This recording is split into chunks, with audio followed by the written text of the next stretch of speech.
Mesdames et messieurs, bonsoir et bienvenue dans cette édition d'information dont voici les titres. C'est un accord de tous les espoirs, celui parassé mercredi par les acteurs politiques et qui devrait, selon toute vraisemblance, mettre fin à la longue crise politique guinéenne. Mais l'espoir suscité par cet accord doit se conjuguer cependant avec la prudence, analyse et commentaires à suivre dans cette édition. Le gouvernorat de la ville de Conakry fait peau neuve. Un bâtiment R+2 vient d'y être inauguré en présence notamment des élus locaux de la capitale. Les échos, c'est dans cette édition. Et puis, un atelier pour remettre en scène le basketball féminin, une discipline qui, faut-il le souligner, peine à se faire une place de choix dans le pays. Comment inverser cette tendance? Élément de réponse à suivre dans ce journal. Voilà, mesdames et messieurs, pour le sommaire, encore une fois, bonsoir et bienvenue à tous. Nous vous en parlions dès hier. Pour la première fois en 2 ans et demi de mandature du président Alpha Condé, pouvoir et opposition sont parvenus à un compromis dans la gestion du processus électoral. Les deux partis ont réussi à lever toutes les contraintes qui pesaient sur la tenue des législatives. Un accord global a même été signé mercredi à Conakry sous l'égide du facilitateur Saïd Djinit. L'espoir renaît, mais la vigilance reste de mise. Mamadi Kamsoko, commentaire. 84 jours francs, donc 2 mois et quelques jours, c'est ce que l'accord signé mercredi donne aux acteurs politiques guinéens pour organiser les élections législatives. Qui l'aurait cru maintenant? La Guinée, qui veut mettre fin à sa très longue transition politique, doit beaucoup aux facilitateurs désignés des Nations Unies si les termes de l'accord sont respectés. Pour la première fois à 2 ans et demi de mandature du président Alpha Condé, un compromis se dégage dans l'organisation des élections législatives entre pouvoir et opposition. Les Guinéens de l'étranger vont voter avec l'ancien fichier, un comité de suivi pour contrôler les actes posés par la CENI, le couple Wemark Sabari autorisé pour la confection du fichier électoral et l'élaboration des documents électoraux, mais écarté du comptage des résultats des votes, sans oublier l'indemnisation des victimes politiques. Bref, c'est un accord global trouvé qui devrait enchanter bon nombre de Guinéens. Il intervient surtout après des mois de manifestations sur les voies publiques qui se sont soldées par des morts, de nombreux blessés et des dégâts matériels estimé à plus de 40 milliards de francs guinéens selon les chiffres donnés par le GOA. Démarche conséquence des échecs des précédents dialogues de décembre-février 2011, de ceux du 5 au 9 juin et les 2 et 3 juillet 2013. Certes, les contraintes sont pour l'instant levées, mais la classe politique guinéenne a déjà habitué les Guinéens à des revirements de dernière minute, d'où l'intérêt pour chaque bord politique de respecter les engagements tenus. Car le fait nouveau dans le protocole d'accord est la position des signatures sur le document approuvé. Dans tous les cas, cet accord historique est signé sous les yeux d'un peuple meurtri, frappé de plein fouet par l'extrême pauvreté et qui ne demande qu'une chose, l'amélioration de ses conditions de vie. Commentaire signé Mamadi Kamsoko. Restons dans le siège politique. Le président du GPT a Forécaria pour adouber le candidat du parti aux prochaines législatives. Elhadj Aboubakar Baïdi Touré a été officiellement investi mercredi candidat du GPT de la localité. Occasion pour Dr Kassori Fofana d'appeler les militants et sympathisants du parti à resserrer les rangs dans la perspective des prochaines consultations électorales. Reportage Elhadj Oumabari. Forécaria, à la place de l'indépendance, aux militants et sympathisants du parti GPT ont rallié pour accueillir Dr Ibrahima Kassory Fofana et sa suite venue pour présenter leur candidat et son suppléant à l'uninominal de cette préfecture. Elhadj Aboubakar Baïdi Touré, c'est son nom, a remercié la population de Forécaria fortement mobilisée pour la circonstance. Ensuite, il les a garantis que leurs préoccupations seront défendues à la prochaine Assemblée nationale. Je tiens tout d'abord à vous remercier, vous tous. Nous remercions le GPT pour la confiance placée en nous. Je vous garantis, dignes fils de Forécaria, que nos voix seront entendues au plus haut point. Aussi longtemps que le Tout-Puissant Allah nous donnera la force de nous battre à vos côtés pour nos intérêts, nous serons vos pères, vos frères, vos fils. D'ores et déjà, nous sommes engagés sur le chemin de la volonté dynamique à souffrir en véritable martyr pour triompher le succès de Guinée-Potos. Comme vous le constatez, Mapereya, Timamboro, Alasoya, Farmoria, Kabak, Moussaya, Samou, toutes ces localités se sont déplacées pour soutenir les idéaux du fondateur de Guinée pour tous. Dr Ibrahima Kassory Fofana, le moral gonflé à bloc, s'est adressé à la population de Forêt-Karia qui l'a vu naître. Tout d'abord à la préservation de l'unité et de la cohésion entre les fils de Mouria, mais aussi et surtout de voter 100% GPT aux prochaines consultations électorales avec des consignes utiles. Le triomphe et la victoire seront inévitables.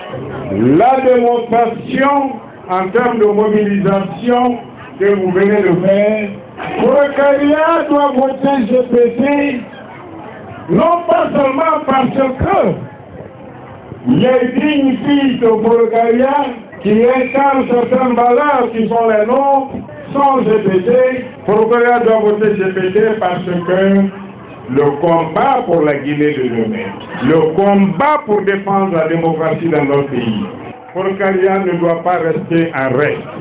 Nous allons et nous devons exprimer par un vote massif en faveur du véritable changement pour la Guinée. La denrée principale du Guinéen aujourd'hui, dont nous avons besoin, c'est l'unité de notre peuple. Ce n'est pas le riz. Prochaine étape de cette tournée, Boki, Kamsar et Silia pour le même épisode, celui d'investir les candidats pour la prochaine députation. Changeons maintenant de registre pour aborder un tout autre registre. Un bâtiment R+2 flambant neuf a été inauguré ce jeudi au gouvernorat de la ville de Conakry. Ce bâtiment devrait abriter certains cadres des structures relevant du gouvernorat. Les travaux ont été entièrement financés sur fonds propres des autorités régionales de Conakry. Les élus locaux de la capitale ainsi que des personnalités de haut rang étaient de la partie. Fanta Conté.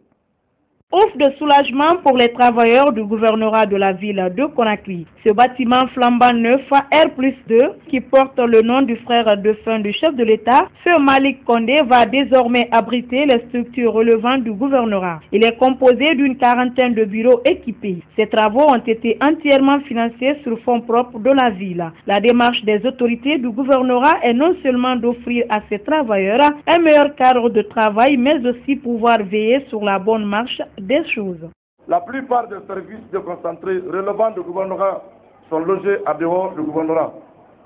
Je veux parler entre autres de l'éducation, la santé, les travaux publics, l'habitat, les impôts, l'agent judiciaire de l'État, pour ne citer que cela. Une deuxième catégorie et dernière catégorie de ce service est celle qui est constamment à l'abandon parce que n'ayant pas de bureau ni au gouvernorat, ni dans les locaux indépendants du gouvernorat. Il s'agit de services comme la culture, le tourisme, l'hôtellerie, etc. Notre objectif, à très court terme, est de pouvoir loger dans tous ces services dans l'enceinte du gouvernorat de la ville de Conakry. C'est pourquoi, à cause de l'espace réduit, nous avons pris option pour les constructions en hauteur. Cette cérémonie inaugurale a été surtout marquée par la lecture du Saint-Coran pour la prospérité des actions menées par le gouvernorat. Une occasion pour le représentant du ministère de l'administration du territoire de saluer cette initiative. En plus de son rôle de représentation générale de l'État pour assurer la sécurité et le bien-être, il vient de réaliser un bloc administratif digne du centenaire de cette ville.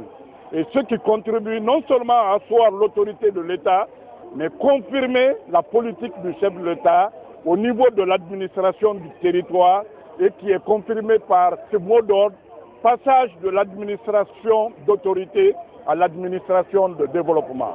Cela veut dire quoi?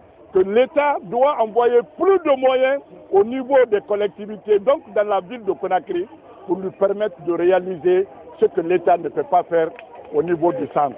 Après la coupure du cordon inaugural, le commandant Sekouresko Kamara a procédé à la pose de la première pierre d'un autre bâtiment R+2 dans l'enceinte même du gouvernorat de Conakry. Restons toujours dans la ville de Conakry pour dire que le nouveau président du conseil de quartier de Nongo a officiellement pris fonction mercredi. C'était à la faveur d'une cérémonie qui a mobilisé au stade de la localité plusieurs associations de jeunes et de femmes. Le nouveau promu a promis d'œuvrer pour le développement de sa juridiction. Yao Bachir était de la partie. Voici son compte rendu. Après plusieurs mois de guerre de leadership entre les partisans de Amara Youla et ceux de Ali Beken Silla, les femmes et les jeunes de Nongo ont apporté leur soutien à Mohamed Mansour Souma pour présider les destinées du quartier. Il a été triomphalement présenté aux populations du dit quartier par les autorités régionales de Conakry. En vertu des pouvoirs qui me sont conférés par monsieur le gouverneur de la ville de Conakry, chef de bataillon Sekou Resko Kamara, je déclare solennellement installé dans les fonctions de chef de quartier Nongo, commune Ratoma, monsieur Mohamed Souma, ingénieur électricien, en charge à lui d'exécuter cette mission conformément aux lois et règlements régissant les collectivités décentralisées, les districts et quartiers en République de Guinée. Satisfait du choix porté sur un de leurs pour conduire les affaires du quartier, le porte-parole de la jeunesse a exprimé son souhait d'accompagner le nouveau promu dans l'accomplissement de sa mission. Toute la jeunesse de Nongo, sans aucune distinction, accepte avec la ferme conviction de se mettre à la disposition du nouveau chef pour l'instauration de la réconciliation afin qu'on retrouve la paix dans notre quartier. Prenant la parole, le vice-maire de Ratoma a prodigué d'utiles conseils à la population de Nongo. Il a surtout exhorté la jeunesse à plus de responsabilités dans la préservation de la paix et de l'unité nationale. Par ailleurs, le nouveau président du conseil de Nongo a décliné ses priorités. Le premier défi que je dois relever, c'est réconcilier la jeunesse et les citoyens du quartier Nongo. Deuxièmement, c'est voir le développement de ce quartier. Mohamed Mansour Souma promet de se mettre aussitôt à la tâche pour essayer de résoudre les problèmes auxquels est confrontée la jeunesse de Nongo. Du sourire, encore et toujours avec Celcom Guinée, les semaines se suivent et se ressemblent pour les abonnés de la société Celcom Guinée. Un abonné vient de gagner un billet d'avion pour le pèlerinage à la Mecque. C'était à l'issue du 4e tirage au sort de la campagne Elage 2013. 9 billets sont encore en jeu. C'est un compte rendu de Nagbe Kourouman, lu en studio par Fanta Conté. La société de téléphonie mobile Celcom Guinée continue d'offrir des billets d'avion à ses abonnés pour la Mecque. 10, c'est le nombre de billets qui seront tirés au sort. Ce jeudi, elle a procédé au 4e tirage de Raja et un abonné de Conakry a été l'heureux gagnant. Il livre ici ses sentiments. Je suis content, je suis heureux. J'appelle tout le monde, je ne peux pas dire tout le monde a utilisé Celcom, mais le numéro 1 c'est Celcom. Moi j'adore Celcom. Même.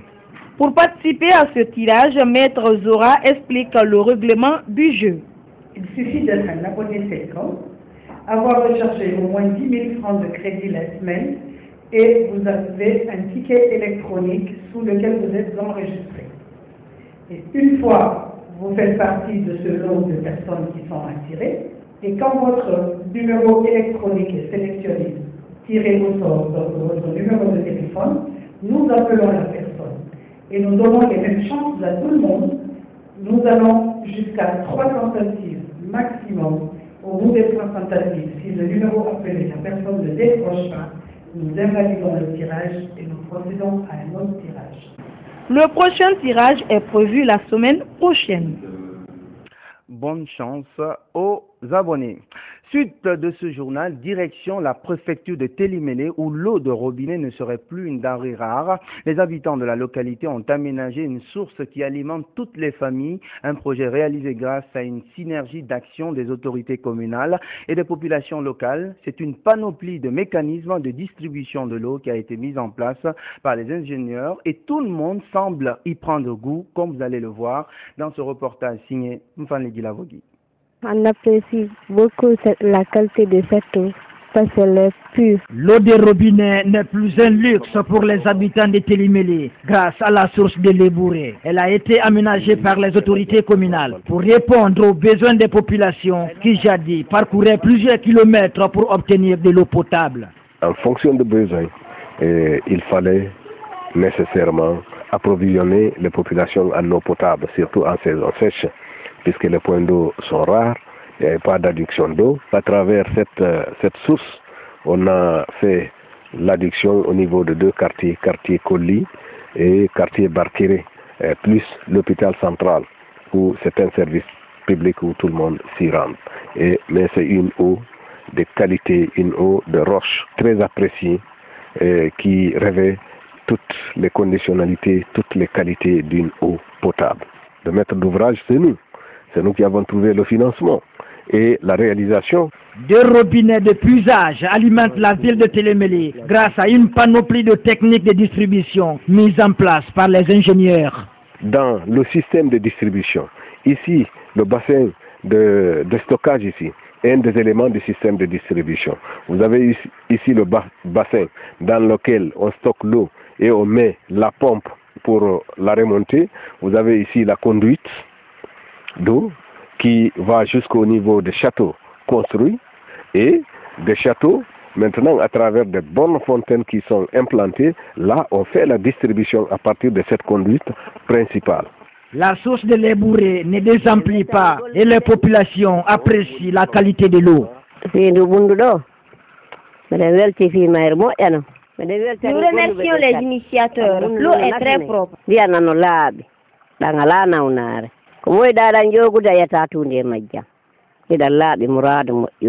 Les difficultés liées à l'obtention de l'eau potable ne sont plus que des vieux souvenirs pour les habitants qui souhaitent la multiplication des robinets dans les zones rurales. Ici c'est plus proche, nous sommes très contents ici parce qu'on ne se déplace pas très loin pour avoir de l'eau. C'est très facile ici. Nous souhaitons plus de forages, surtout vers la cité Bambaya. C'est là-bas où nous avons des difficultés pour obtenir de l'eau. Depuis que nous avons ce robinet, nous avons de l'eau tous les jours. Mais avant ce robinet, on se déplaçait pour chercher de l'eau. Ces robinets équipés de filtres purifient davantage cette eau et des désinfectants sont également utilisés avant la distribution. Des mesures qui contribuent à coup sûr à préserver l'hygiène et la santé des populations locales. Reportage signé Mfanli Gilavogui. Retour à Conakry avec Peter Bridger, un investisseur américain qui est en Guinée depuis le week-end dernier, introduit par Lansana Gaucher Keita, ancien ambassadeur guinéen à Londres. Ce ex-collaborateur du feu président Kennedy a été reçu par les autorités pour évaluer ses possibilités d'investissement dans le pays. À l'issue de son séjour, il a tenu ce jeudi un point de presse pour dresser le bilan de ses consultations. Mohamed Malik Diallo. Fondateur et PDG de Hydromine Inc., Peter Bridger est un homme d'affaires américain qui s'investit dans le développement, la structuration et la mise en œuvre de l'exploitation minière majeure, de la production d'électricité métallurgique, mais aussi des projets d'infrastructures de transport. Après avoir relevé des défis importants dans des pays comme le Brésil, la Tanzanie, l'Indonésie, la RDC ou encore le Cameroun, où il a déployé plus de 6 milliards de dollars pour un projet, Mr. Bridger, qui a servi au Trésor américain sous John Fitzgerald Kennedy et Lyndon Johnson, entend s'investir en Guinée dans les secteurs clés que sont les mines, l'agriculture, les transports, pour ne citer que ceux-là. Au cours des quelques jours que j'ai passés ici, mon équipe et moi-même avons été favorablement impressionnés par les ressources, les capacités et les ressources minières, les infrastructures de la Guinée. Arrivé dimanche 30 juin, Mr. Bridger a effectué un certain nombre de consultations avec les officiels du gouvernement, à l'occurrence la conseillère du président de la République chargée du secteur privé, le ministre secrétaire général à la présidence, la CGP, mais aussi les ministres des mines, de l'énergie et de l'agriculture. Ces derniers lui ont fait part des potentialités que regorge le sous-sol guinéen. Nous savons que la Guinée est dotée de minerais de fer de la plus haute qualité dans le monde. Mais ce minerai de fer est encore dans le sous-sol. Pour que ce minerai de fer ait de la valeur, il faut le sortir de ce sous-sol, il faut le transformer, il faut l'amener là où il est requis, là où les gens en ont besoin, que ce soit en Chine, en Europe, en Afrique ou en Asie.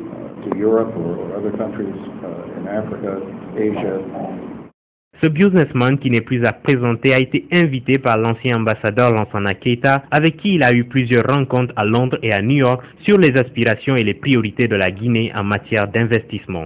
Ce que j'ai bénéficié sur le plan international, donc il est de mon devoir, que je sois en fonction ou pas, quand je vois des opportunités d'affaires, je dois approcher des sociétés ou des compagnies sérieuses pour les parler de mon pays, des opportunités d'investissement et de parler aussi de la nouvelle politique du gouvernement et du président de la République. La compagnie Hydromine Inc., qui est une société de développement des ressources naturelles, trouve des solutions aux problèmes dans les secteurs miniers, de l'énergie, du transport et de l'agriculture. L'interconnexion de ces secteurs constitue l'une des clés de sa prospérité à travers le monde. Ouvrons maintenant la page sportive de cette édition. Un atelier de relance du basket féminin s'est ouvert ce matin à l'Académie olympique. Je vous l'annonçais au sommaire de cette édition. Une initiative de l'agence de communication Myria. La rencontre devrait permettre aux participantes de redorer le blason d'une discipline peu en vue dans le pays. Aguira Toubar, compte rendu. Le basketball est un jeu entre deux équipes de 5 joueurs qui doivent lancer un ballon dans le camp adverse. Un sport actuellement mal en point en Guinée, notamment du côté de la couche féminine. On peut citer le championnat national de Ligue 1 qui ne compte que 4 équipes. Et ce n'est pas tout. L'équipe féminine affiliée à la Fédération guinéenne de basketball a chuté de 10 à 4 et celle constituée au sein des écoles et universités de 20 à 6. Si cette tendance se poursuit, dans quelques années, il n'y aura plus d'équipe féminine pour animer nos compétitions locales. C'est ce sombre tableau qui a poussé l'agence Myria Communication à s'investir dans la relance du basketball féminin à travers cet atelier de 2 jours. Une formation qui suscite l'espoir chez d'anciennes joueuses qui ont fait la gloire du pays. Des femmes auprès desquelles la jeune génération devrait s'inspirer. Cet atelier va permettre de sensibiliser, de réinsérer, de reconvertir pour que celles qui viennent au basket maintenant puissent connaître la valeur éducative du sport et aussi qu'est-ce que c'est que la dirigeante sportive, qu'est-ce que c'est que la pratiquante.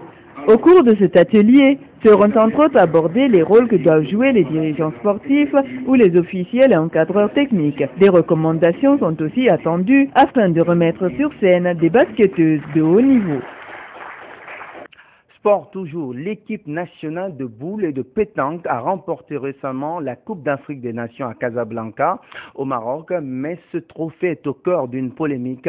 La Fédération guinéenne de boules et de pétanque est accusée d'avoir acheté ce titre continental. Elle s'est défendue ce jeudi à l'occasion d'une conférence de presse qu'a suivi pour nous Oumar Diaby.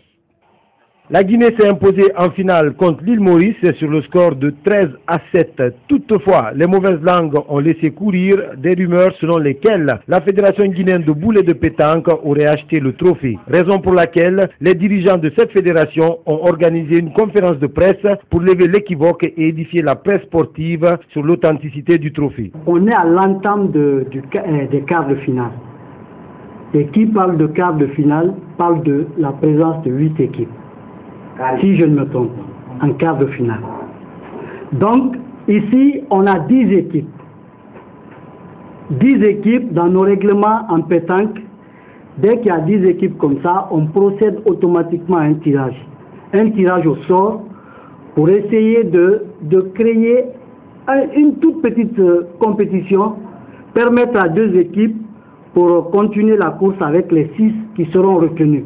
Ça, c'est à partir du tirage au sort. La pétanque, elle est un peu complexe. Mais je crois qu'on aura le temps de passer dans une de vos émissions, expliquer un peu ce que c'est que la pétanque pour que les gens comprennent un peu parce que nous, on a un public très restreint. Bon, donc les gens ne comprennent pas tellement. Nous avons fait suivre d'abord les images en tout premier lieu avant d'aller dans les commentaires. Je pense que, vu les images, vous conviendrez tous avec nous que la Guinée a joué la finale de la Coupe des Nations d'Afrique et la Guinée a remporté cette coupe. Vous en avez, à partir des images, la conviction. Certes, la pétanque guinéenne a gagné ses lettres de noblesse sur le continent, mais elle souffre toujours d'un manque de moyens, alors que dans 4 jours, une délégation guinéenne doit normalement se rendre à Marseille, en France, pour le mondial de la pétanque. Voilà une polémique dont se serait bien passée la Fédération guinéenne de boules et de pétanque. C'est ainsi que se referme cette édition d'information. Merci de l'avoir suivi. Excellente suite de programme en notre compagnie. L'info, c'est aussi notre site web www.groupeevasionguinée.info. Bonsoir à tous et à toutes.